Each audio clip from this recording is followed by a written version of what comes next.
Hello everyone and welcome. My name is Sarah Taylor and I'm your host.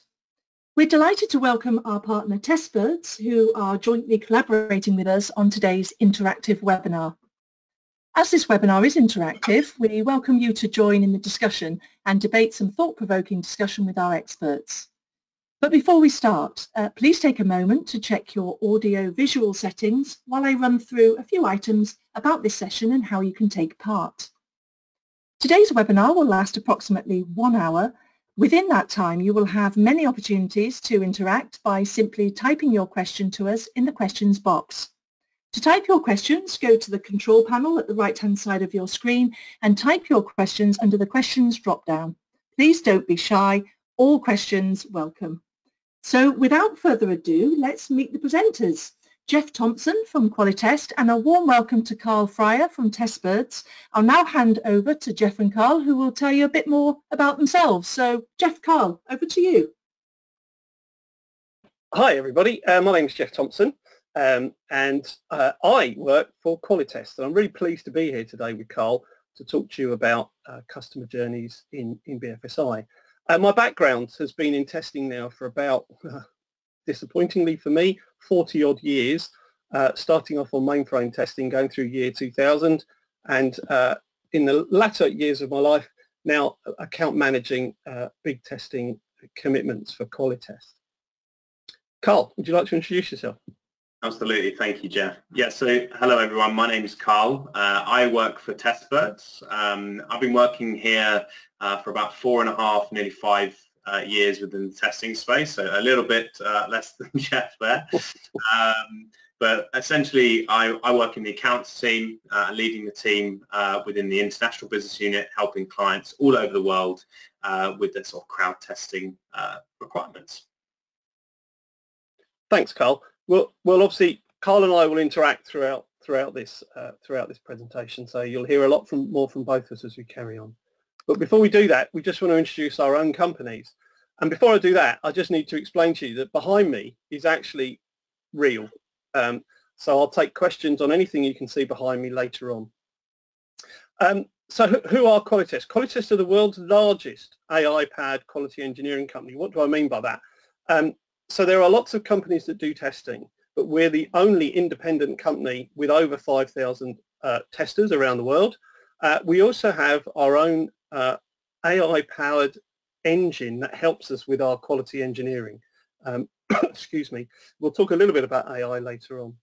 So what we're about is effectively anything end-to-end testing. So starting from manual testing, automated testing, performance testing, accessibility testing, usability testing, any testing, you know, in agile, in waterfall, whatever our clients require.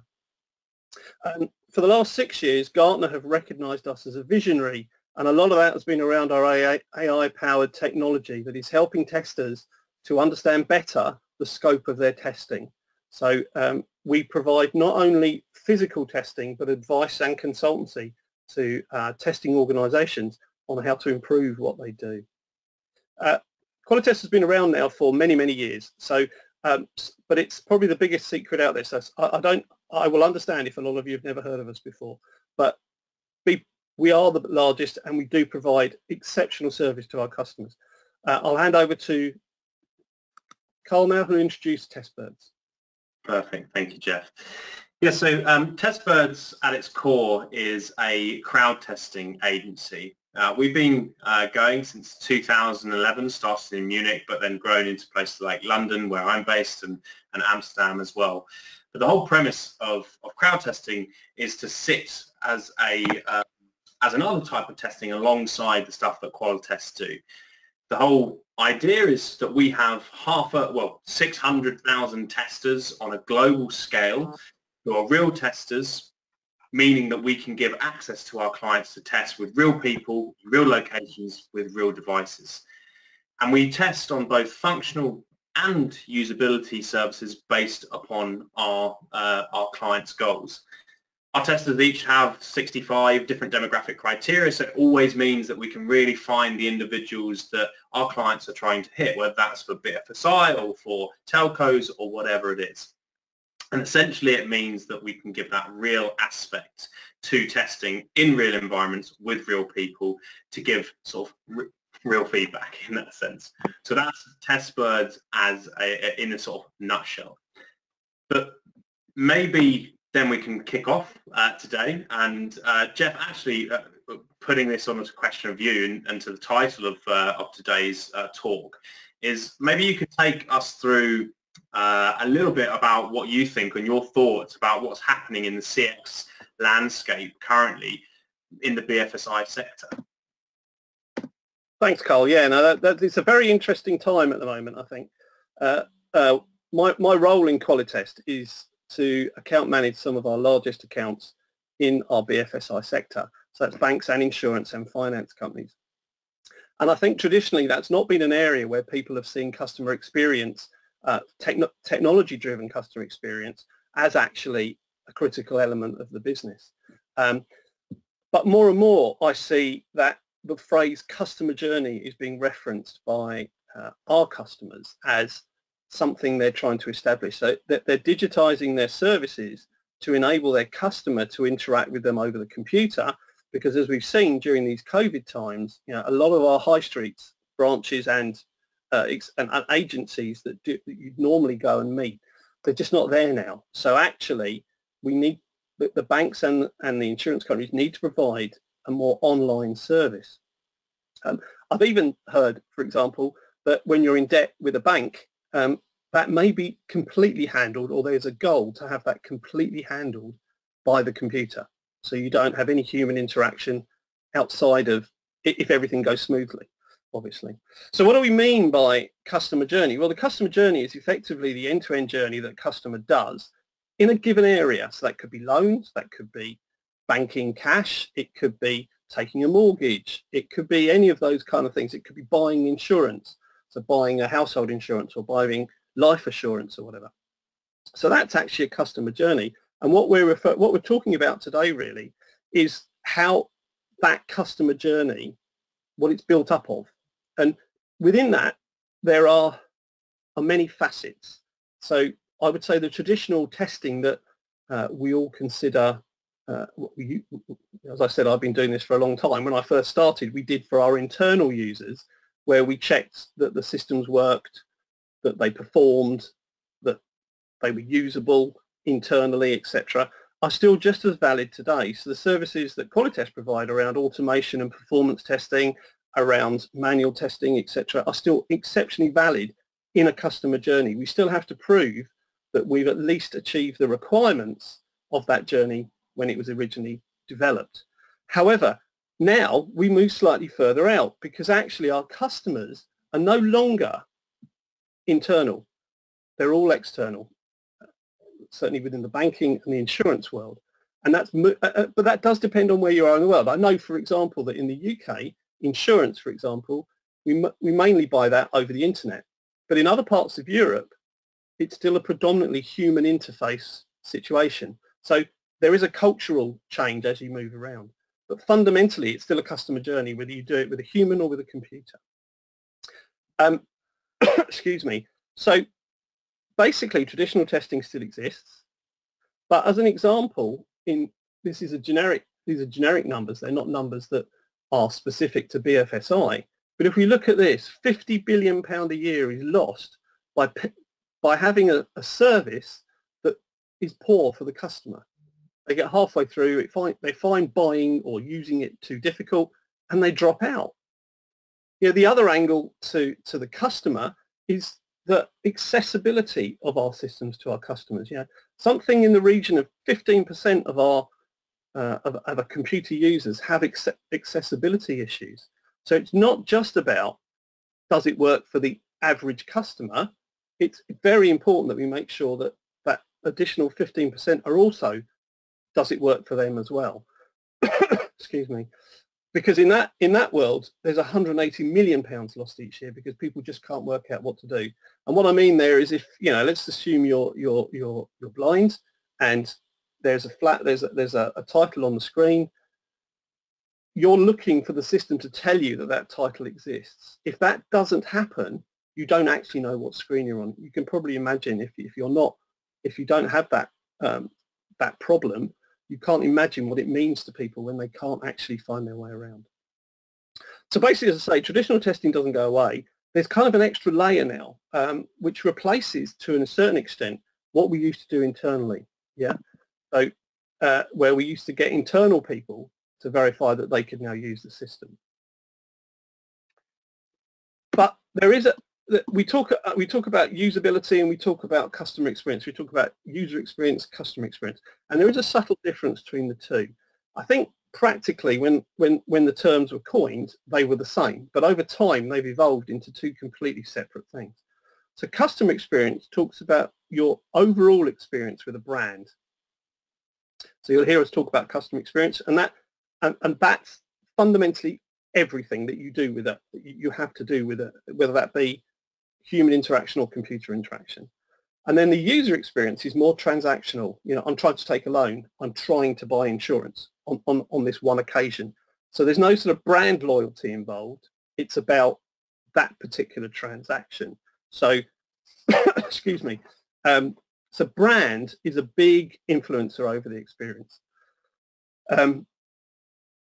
If we think about companies like Amazon and Apple, where some of the processes we follow with them, be them human or computerized, don't work as well as they could. But it doesn't stop us continuing our loyalty with that brand. So an example is the Amazon purchasing process sometimes can be a bit problematic, but the after-sales service they provide, the returnability, the no-cost returnability and all that, and the refunds that happen immediately bring customer loyalty. So you have to look further than sometimes an individual transaction when you're thinking about customer journeys. And obviously, if we look at Apple, you have, again, their after-sales service. You know, my Apple phone broke when I bought it. I went back to a shop. I left the shop with a new phone that had already been reinstalled with everything that I had on it. So, yeah, that gives me, even though I had problems with the phone, the after-sales service helps. So it's as we see, customer experience can encompass many, many things.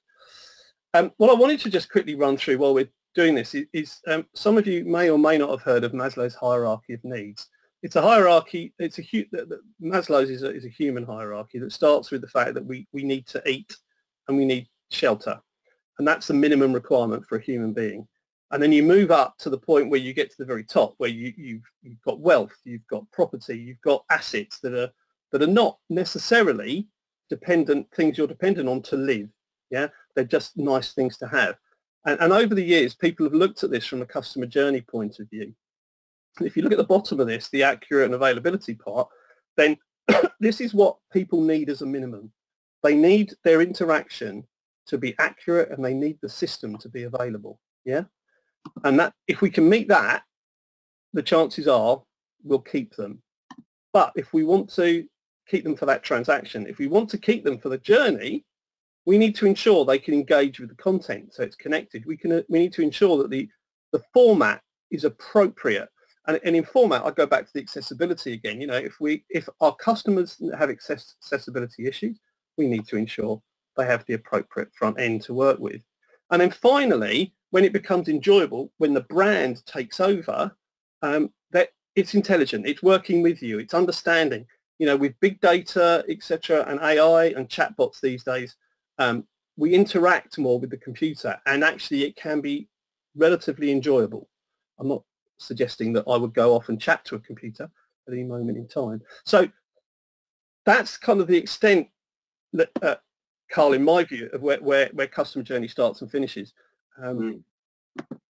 There is obviously, sorry, after you, sir, after you. No, I was going to say it's very broad, right? I think the main thing that what we get from what you're saying there is, and I completely agree with you, is it's so broad. It can be such an end-to-end process of, like you said, not just the actual interfaces themselves, but the whole thing, like even getting onto the to a website or a banking app or an insurance provider and those sort of things. You mentioned in all insurance is done online now in the UK. A lot of that is coming through aggregators as well. So there's marketing behind that as well. So it can't be actually pinpointed to a singular point always. There's always different parts in that whole flow, which is super interesting.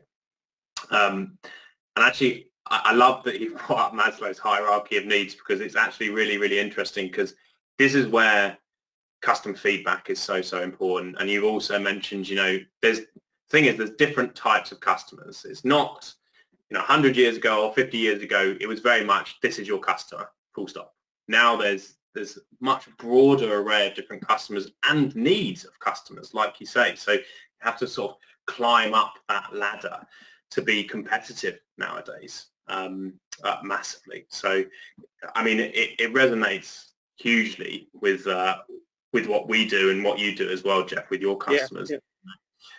So I completely appreciate that. Yeah, I guess, Carl, I mean, given your 600,000, I think it was 600,000 you said, or 6 million was it? I can't remember now, but of potential testers out there that are in the ether to do the usability and the UX side of things. I guess you must experience that, particularly in banking, I guess, where every customer has a slightly different need for the same service. Have you got experience where actually, people have actually, two people have come up and one said yes and one said no, this is terrible? Yeah, absolutely. I mean, there's a couple of things behind this, and it all depends on let's take banking as just an example, for example. There's global banks, there's local banks, there's multiple different types of banking, banks in general.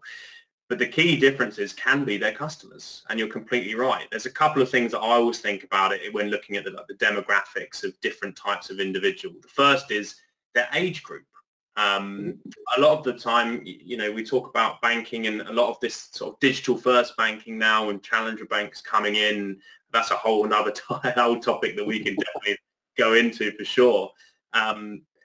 But the high street banking is gone. I don't necessarily think, I think it was already sort of phasing out before COVID, for example, but that was definitely a trigger to say, now we're going to make it very much more mobile banking. But then you've got a demographic of slightly older individuals who are probably used to going into banks and doing their banking in person, that have to get kind of a bit more used to doing it digitally as well. So age group has a massive thing to do with it, I believe, but also culture, huge differences. I'm very lucky that, and Jeff, you're the same as well, and I work for an international company. Testbirds is German birthplace, and I'm very English, as you can tell by my accent. And the German culture is just very different to the UK culture in terms of how we like to consume data. Obviously, this is a generalisation, but in the UK, personally as well, I like to see short, sharp information, the details, not lots and lots of it's that kind of classic thing like read these T's and C's. You don't really read them, kind of thing. Whereas within Germany, they generally tend to prefer more sort of data-heavy text and things like that. So you almost have to cater it for different cultures if you are a multinational brand. Like having a one-size-fit-all is just not really that way. And we see a lot of our customers kind of making it a bit more bespoke for each individual countries and having different things within there as well. So I guess like those are the key differences that I've certainly seen when working within this industry, and kind of easing customers away from just one size fits all, that'll do, to sort of a more catered approach for sure. Because like I said, bringing it back to sort of challenger banks and the growth in competition, let's be honest, it's really competitive out there now for banks. You've got the likes, well, the Monzos, Revoluts, N26s in Germany, who are just growing drastically. And the reason is because they're digital first, and it's easy to bank with them as well. So yeah, it's a very interesting, I think, an interesting sort of landscape right now to be within the banking sector, because the older banks, you mentioned it there, like brand is super important. Yeah. But they're maybe lagging behind on the sort of digital front, whereas the challenger banks had the opposite issue where they had to grow their brand, but on the digital front they were just, they had functionality in it that could track where your spending was going, what you're spending, all those sort of things. So really, really interesting stuff, I think. Just a quick one on that front. I'm forgetting I'm moderator here because I'm really enjoying all this information. But someone's just come in with are financial institutions doing enough to put the customer first in their digital landscape? So really, what you were just saying, so they're asking the question: do you think they're doing enough in putting the customer first? I mean, Jeff, what do you think? Maybe I've done some talking, so maybe I'll push that. Thanks, Carl. Yeah, we could both talk for England, so absolutely. Yeah. No, I think that's an interesting question, Sarah, because I think, as Carl said, sort of the new challenger banks have been established with the customer first initiative in their heads. Yeah, the more traditional banks have hundreds of years of history to support and secure and manage, and so I think the evidence I've seen is certainly the large banks, and I've working with most of the large banks in the UK for sure. They're all trying to do something, but the problem is so much harder for them because they're having to lay technology on top of traditional technology to get that customer immediacy and availability of data for their customer. But not least that the older and the more traditional banks and insurance companies have a really big cross-section of customers, which is very different to when you're focusing in the new challenger world, where you're probably targeting a specific type of customer. So you could be, as Carl was saying just now, depending on where you are, not just in the world, but even, how old you are as opposed to how young you might be, your requirements can be slightly different. But if you're targeting a particular demographic with your challenger bank, some aren't, but a lot I've spoken to are actually targeting a particular demographic. It becomes a little bit easier to do the customer interaction. But as you can imagine, if you're a bank, the person who phones you could be down as young as 6. I doubt a 6-year-old would actually call, but you know what I mean? It's a 12-year-old maybe trying to find out something about their personal bank account, up to a 100-year-old with and their range of income will range from a very small salary to ginormous salaries. So their desire to use technology to drive, actually the more money you have, the less you want to be involved directly with technology, is an experience I've found. So that's part of the complication for the more should we say the older either insurance banks or finance companies, is they have this history that they still own, and they want to support them all. So they're all doing something, but they're struggling to move as fast, shall we say, as some of the challenger banks can. But they're all desperately trying to catch up, is what I see. I definitely agree with that. I think they're definitely aware. Like it would be impossible not to be aware of the situation of.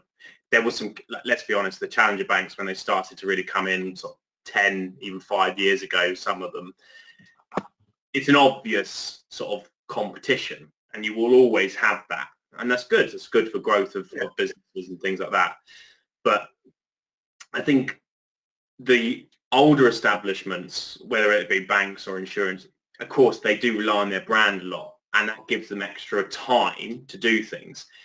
I think you're right, Jeff. I think they do have real issues with old systems that they're working with. If you're on an 10-year-old system that you're working with and trying to make it modern, that's that's a large transformation project. That's not a small, starting from scratch kind of thing.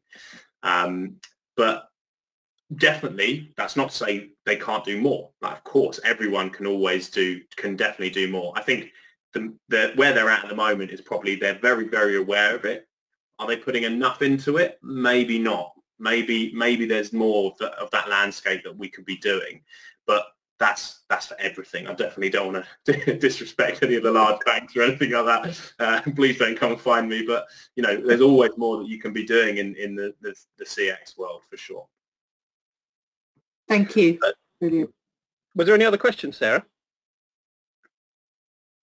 I've got one, because I think you hit on COVID, Carl, briefly there. Someone's put, how do we think COVID has affected the focus on UX within the banking sector?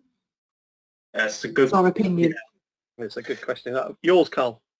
Yeah, I think my honest opinion of this is I don't think it's changed the opinion of banks and their direction. I think it's amplified it and it's been a trigger. So, Jeff, you also mentioned, the closing of banks, like physical banks and things like that. Banks were heading that way before COVID. There was, even in the news, there was things like, closures of X amount of banks, physical banks around the country because of X. And then COVID hit and the banks were literally physically closed. So even if you wanted to go to the bank for a period of time, you couldn't. In that sense, any business would have to just force the direction into a sort of a more digital landscape. And I think, like I say, I don't believe that it's necessarily like a key reason that banking is, or banking and finance in general, because actually just talking about banking, there's also, and challenger banks, there's also financial institutions like digital wealth managers that are popping up everywhere now. Rather than going in to see a wealth manager and, oh, can you take care of my money? It can all be done online now as well. That direction was already happening. It's just COVID kind of was a bit of a catalyst to push it in that direction, I believe. Yeah, I don't agree with you, Carl, on that one. Certainly, my customers were moving off the high street very, very slowly. But as you say, the need to not be in the office and the need to be able to operate drove them significantly quicker. But the initiative was not directly COVID related. It was more, they were already talking about digital customer journeys 3 years ago. So it's just moved a hell of a lot faster, like it has a lot of things. Yeah, not necessarily for good, but it's where we are, I guess. So, which is why I remember. Sorry, go for it, Sarah. Sorry, Jeff. I was just saying, I remember when the pandemic hit initially. I saw some of the big banks were very quick to put the adverts out there on the TV to say, do the face-to-face. So I thought that was very proactive. That was really good. But like you say, I think it has pushed it forward. It was something that was very slow, and it's COVID has kind of moved things on, as you said. Yeah, exactly. But I think the interesting link there, when you talk with the question, are the older banks moving faster, is that actually the older banks are starting to as I said, move quite fast, but they're also thinking through how to do things. So one particular bank I'm dealing with has identified 30 critical customer journeys, and they've done it really effectively. They've brought in external support to help them, because they don't really have the customer journey knowledge, the customer experience knowledge internally. And what they focused on is mapping to the outcome. And these are all things that people like Testbirds and Qualitest, we don't just provide testing, because we see the outcome and because we help people test things, we can also advise on what works and what doesn't work when you start designing things. So for example, I think you mentioned age earlier, and certainly millennials have a very individual need for the digital experience. Yeah, my daughter, who's very quickly and quite enjoyingly has moved. She never goes to shops now.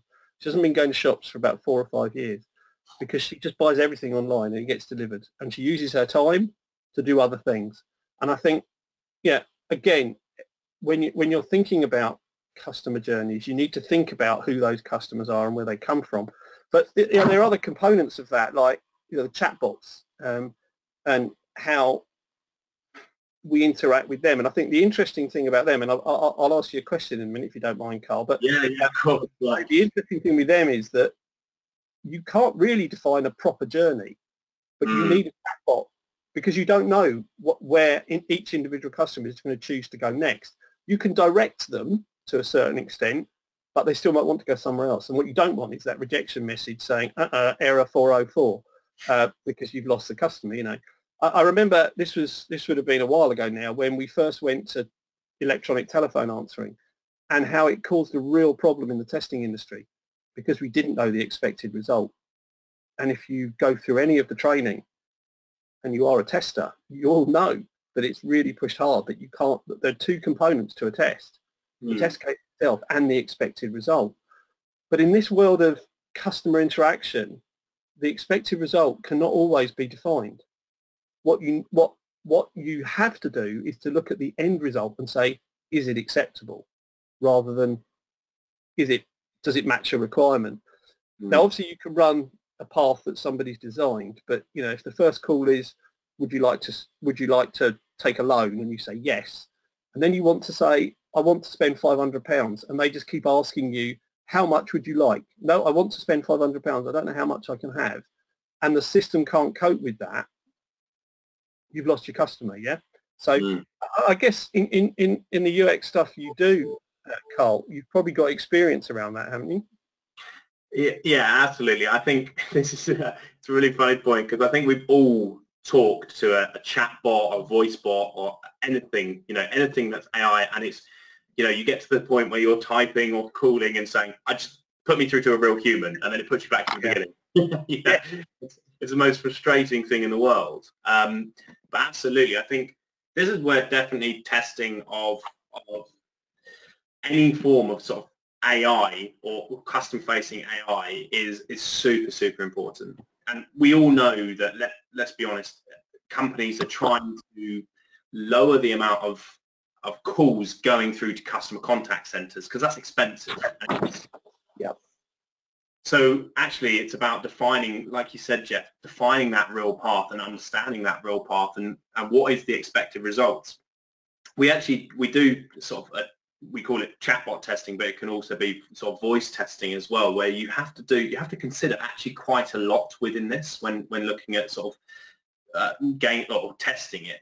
The first thing is actually dialects. If we've all seen videos of someone with a very deep Scottish accent trying to talk to Alexa, and it just doesn't get it, and obviously that's so frustrating for the customer, because they bought this tool and it doesn't understand it. So one of the things is understanding dialects. That's really, really important. We did this not so long ago with about 2,000 testers in Germany with different dialects and things like that. Very, complex, large tests, but it's really important, because if you can't teach the AI in the back end of how to listen to people's accents and different tones, and even with surround sound, I'm in a car park, or I'm on well, hopefully not driving, of course, but I've got loud noises behind me. It needs to be able to cope with that. And the next thing is exactly like you said, Jeff, like it's how to mitigate any risk of not understanding the expected result. And that's why when we test is we do this sort of thing, and we give the sort of the questions that a tester would ask to a bot, and then the expected result afterwards, because there's many different ways of phrasing many different things.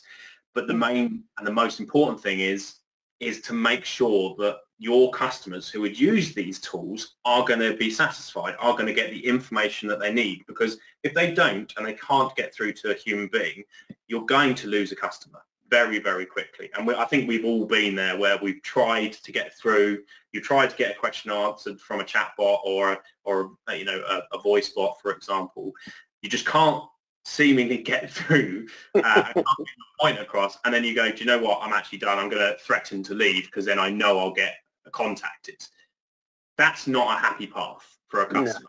That's not a happy path. And also the fact, if you're having, that's your path of customers have to threaten to leave to get in touch, you've either got to improve your chatbot or improve the process. And that's super, super important to understand, I guess. And always really important that if you are going to design your own AI, or you have brought on an AI, that it is bespoke to specifically your needs, and also your terminology that your customers use. Because if they use different terminology, you've got no hope of succeeding. No, absolutely. No, you're absolutely right. I mean, it's interesting you talk about banking, but I think you mentioned earlier insurance, before we move on to the next slide, really. But insurance companies, there are two types, aren't they? You either get to them through aggregators, or you get to them direct. And it's interesting, because the reason you use them will be different. So if you use an aggregator, you're probably looking for the cheapest price. Particularly if it's car insurance or something that you just have to have. It's a legal requirement. Okay, I'll just pay the minimum I can. Now, obviously, the more money you have, the less you're focused necessarily on the price. But let's assume that's the reason for you going in.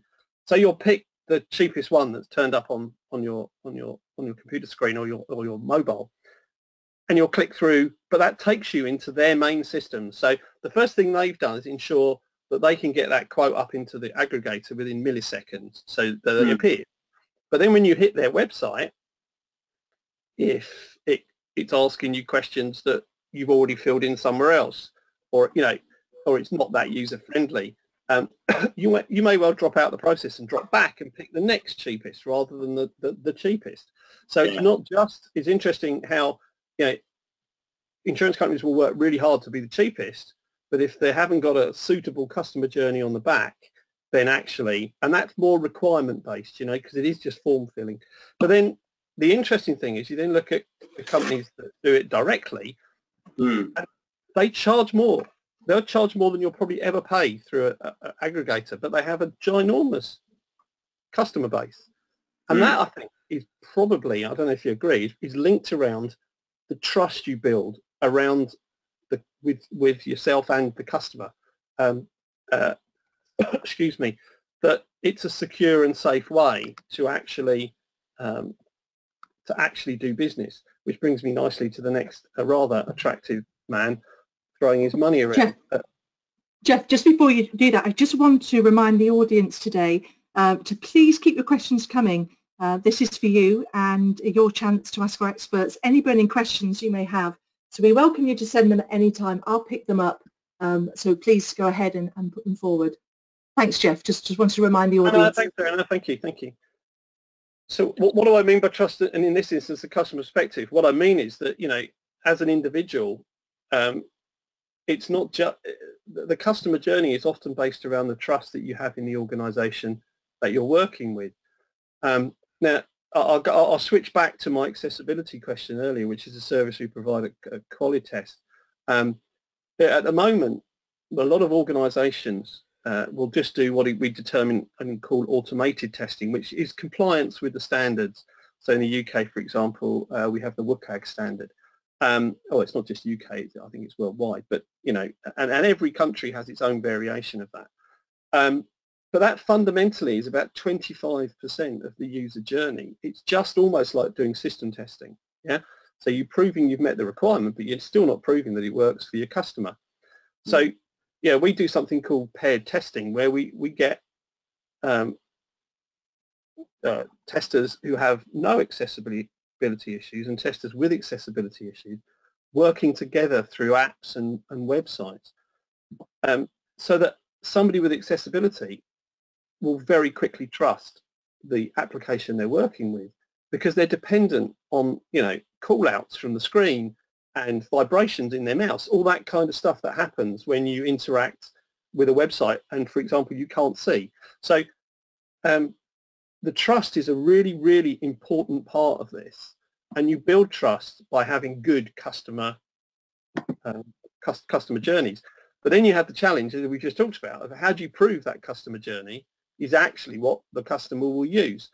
And what I am seeing, interesting, and probably very sadly, is that when you then look at our dear friends, the clients, the banks, the insurance companies, a lot of the really older ones are really struggling with how to get into connection with their customers.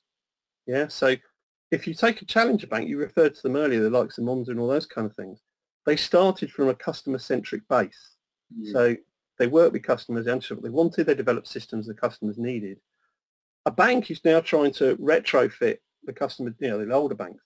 And they also have probably got over 100 years of customer data or more, for some fairly interesting characters, I would suggest, that they have a very, very strong security policies, and they have those for a reason, and they don't let people near their systems unless they're within their company or their suppliers, and we're all contracted and we have a liability clause that says, should anything happen, etc., etc.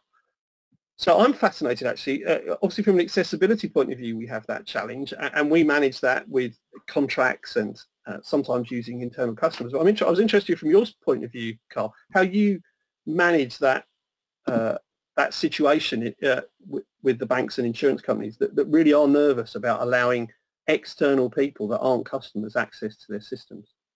Yeah, it's always a tricky stage, isn't it? Because at some stage we do work with financial organisations that, like you said, Jeff, they won't let anyone, let alone in the building. Like, you have to be in the building to actually to be able to test. Now, there's multiple ways that we can get around that. To be honest, we can actually get people to go physically to the building and actually, perform some form of testing. But to be honest, it all comes down to what the access rights are in this sort of thing, right? We always ask clients, okay, you've got security settings about X, but what actual data is there? What are we going to access here? Because a lot of the time, especially with sort of the more usability side of testing that we end up doing, it's more dummy data that we use. So actually they're a little bit more open with regards to that. They're still very security conscious. They want to make sure, but there's multiple things that we can do. There's multiple things that we can do to mitigate any risk. I mean, to start with, at Testbirds anyway, all of our testers, they have to go through like an NDA process, for example, where they sign up to an NDA directly with us as a company, and they give us sort of, tick all the T's and C's boxes. This is not going to be leaked, those things, and luckily to this day we haven't had any of those as well. Good. That's a good stage. Pleased to hear that. Yeah. But of course, there's other things as well in there. Like, we do have things where we have to, for example, get NDAs directly with between the bank and the tester, because they want the sort of gravity of the situation to be really impacted there. And there's a lawsuit coming your way from X big bank or X big institution that would really not be great. But there's other things like secure VPNs that we can do, and the most severe impacts that we can have is we also can whitelist IP addresses, for example, usually as long as they're static, because otherwise it's quite hard to get in. But from a security point of view, there's always a way, and that's as long as we can get some form of access through either of those those methods, then we can test, and then we can get their users, and that's the most important thing. But you are right, a lot of the newer organizations are not less secure, but less conscious, I guess, about allowing access to do these usability tests. Well, I guess they've got less at risk, haven't they? In essence, I mean, if you're a new bank with 100 customers, the risk hasn't changed. It's the impact that will change, obviously, if data gets out. But they're all, I mean, they are pretty tight on their security, I guess. It's an interesting one, isn't it? Because we've obviously been involved working with you and doing our accessibility stuff on our own, where actually, outside of the UK, we've actually won some business in this area, and we've been able to do good, strong, get the demographics, match the demographics for both accessibility and usability, and actually run these tests to give the banks the more comfortable feeling. But actually, what I'm finding in the UK, and again, I'll be interested in your experiences, is that the business wants it to happen, but the security protocols and the security police, and I don't wish to malign them because they're incredibly important, make it almost impossible for them to achieve that. They will not open the firewall for anyone outside of the organisation, which often creates a challenge. And then what I see happening, and it's still valuable, but it's not the real customer, is what I believe Google used to call dog food testing, where actually they pass an application to an internal group that has no direct connection with the application that's being built, and let them actually run some tests. So effectively make them the users. That works, and it's a value, but the impact that can have often is that they are biased towards, they can either be very biased towards the company in a positive way, and therefore everything looks great, or maybe they're aggrieved at that moment in time, so everything will look bad, because they're still within the company, if that makes sense. And I think the challenge that we face going forward, and the bigger sort of traditional banks face, is how we keep that security tight, but enable a larger interaction to happen. I worked with a client who very kindly invited us in to do usability. We did a quote for them. We showed them how we keep them safe and everything. And then at the very last moment, it got pulled because unfortunately the security team wouldn't allow what was actually a very small spend in comparison to the whole build. But after they released it, they've had real problems with their customers not understanding how to get from A to Z. That hasn't necessarily yet convinced them that it's the right thing to do going forward, but it's certainly burnt their tails a bit that they didn't use that sort of wider external audience. They did. I mean, we did the rest of the testing for them. We did the performance testing, so it performed really well because we tested it. Yeah, we did the manual testing to make sure the requirements were all met. But this was a very high-value bank with exceptionally rich customers who just found it tedious. It was more than a screen. They didn't want to know. And it's a really interesting challenge, I think, for the UK, both banking and insurance, and probably globally, I would guess, because there's now so much more we need to think about when we actually build it. Yeah. And we test it. And I think it's the same for you guys as it is for us. You know, we are employed by companies to help them at the design stage. Yeah, so we absolutely. use our experience to help them implement a better customer journey. Is that? I guess that's the same for you, yeah? Yeah, well, there's a couple of points. I think you're right. There's kind of an education piece behind this. You know, educating these sort of older organisations that look, we get it. There's heaps of data there that you don't want to touch, but again, like you go back to, okay, but where are we testing? You know, are we testing on something that's, if we're testing on something that's currently live, for example, that's very simple. There's no security issues around that. We just need dummy accounts. But also, yeah, on the other end of the spectrum, there's, all right, well, let's test a concept. Let's test an idea. You know, let's do things like remote interviews, for example, where we can actually deep dive and understand like who your target audience is. And I think back to your point about the type of people who's, you call it dog food testing, I like that. Well, to be fair, I can't take credit for that. I think Google... No, I'm giving you it. But that sort of testing it's fine. Okay, I get it. It's like but it is a second best option, to be honest. You know, if you lead user research with hypotheticals, pretend you're a doctor, for example, you know, you do this, this, and this, you've instantly lost because it's not the real person who's actually going to be using the product, and you're imagining what it's like to be X individual rather than actually being that individual. And it's one of those things that, yeah, working off hypotheticals it's fine for some scenarios, but you still have the real users. The only real issue, like, or where you would use a hypothetical is, let's say, for example, you needed to have a physical card or go somewhere to do X, for example, and they said, oh, it's not really that important for them to do that. Let's just say, hypothetically, they've gone and done that, but is the real person going to do that? That's where you can use that sort of thing. But if you're hypothetically pretending to be someone you're not, that user research has a bias against it because of you know, it's not the right audience for you. So. No, absolutely. And I think that's where companies like ours can come in and help, in that I think that is kind of an internal perception of what's good. And actually, yeah, we can be engaged to help educate people on the pluses and minuses, because, you know, there is value, as you say, in using the dog food testers. Absolutely. So we would never say don't do it. It's always useful before you hand it out to your general customers, because you can be that little bit more comfortable. Because there's always the worry, isn't there, that customer that isn't really a customer but's doing the testing will find something and tell everybody. I mean, you tell them not to, but it's often difficult to secure that. So I think the BFSI world is moving forward at a significant pace. And as we said already, that's really been encouraged by that COVID has encouraged them to move faster in this digitization. Certainly this year, most of the large banks have got the word digitization and customer journey in their yearly accounts now as their target for 2021, 2022. So it's here to stay. It's not going away.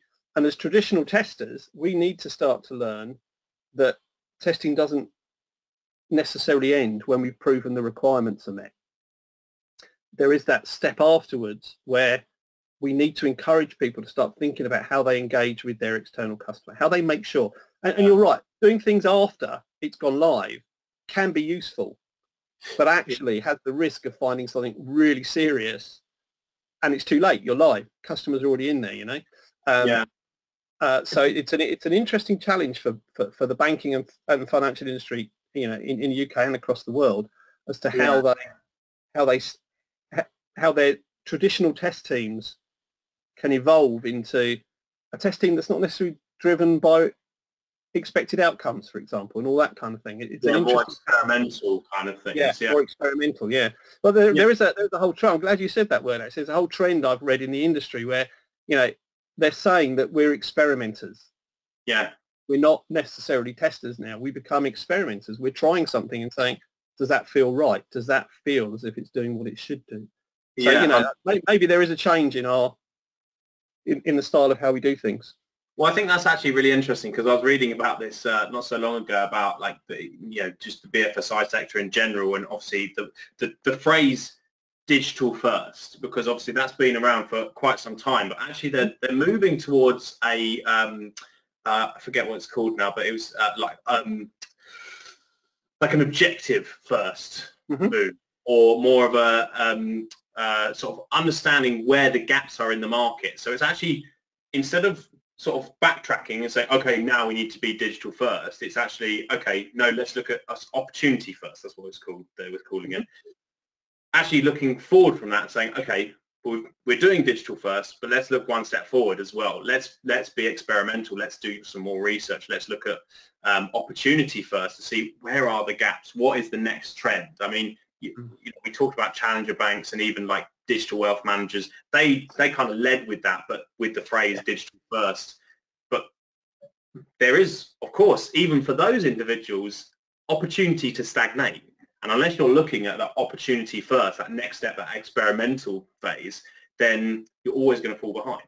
So yeah, absolutely. And I think, interestingly, the other thing that I've seen grow is the fintech world.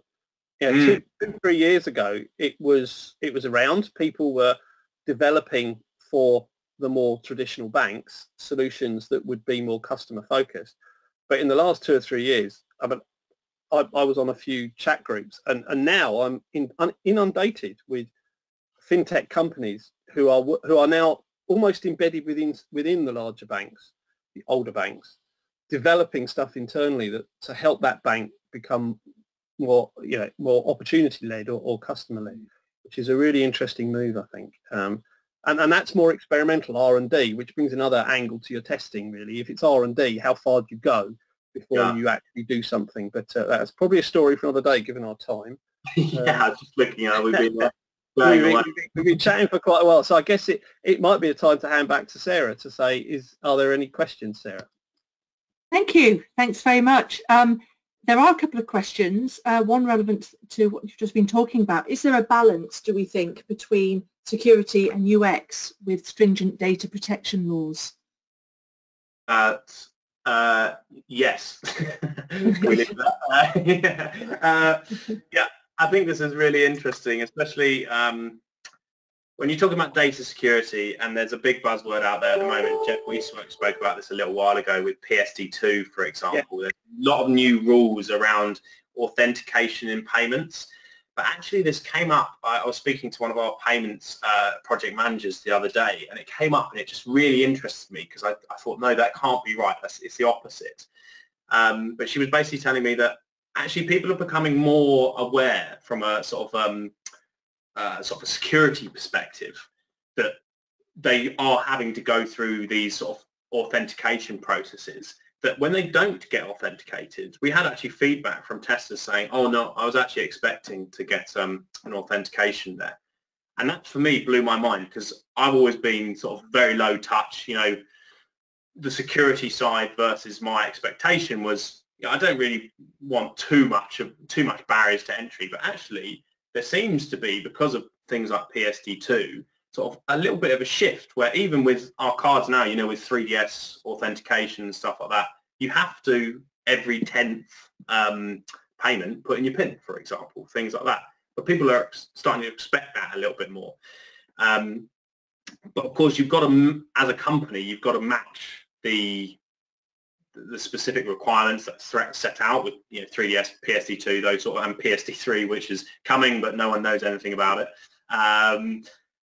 Compared to the expectations of the customer, because again, this goes back to what Jeff was saying about experimental testing or testing continuously. That was a shock to me, because that's a change in customer behavior. That one person saying, no, I expect to have that authentication coming through each time. That is kind of like a aha moment for me to say, oh, well, maybe we should actually look at this and see, is that something that our customers are expecting continuously? Because maybe we don't do it full all the time, authenticate, but there might be a middle ground where they feel more comfortable to do that because it's happening. So there is that middle ground to be had, I think. But it's just, again, you need to do the research to understand where that is and what customer perceptions are at that time. But then that could change based on what comes out with PSD3, for example, if there's more to come. I think that's really valid, actually. The whole security issue is a real challenge, isn't it? Not only for the customer, but for the company. And the other side of the coin is there a conflict? And I think, like as Carl said, yes, there is, and no, there isn't. It's about education. It's about understanding, and it's about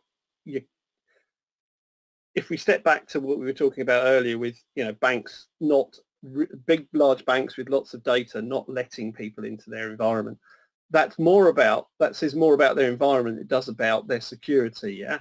So I remember many years ago when this was well back, I guess in the early 2000s, late 1990s, when we started implementing data protection, and that meant that when we were testing, if we used real data, we had to completely lock down the environment so that data couldn't escape, because technically we're not allowed to, but there are certain situations when you can, such as when you've got a data problem in production. And so actually we set about creating a secure environment where that could happen, so that it could be done, because it was a legal requirement, and we had to be able to do that. So I think sometimes it's a little bit more than just the security issue. Sometimes it's also when you face into what is actually an environment that has grown enormously over the years and is probably not completely understood, so that if you push a button in one area, you don't know you'll end up somewhere else.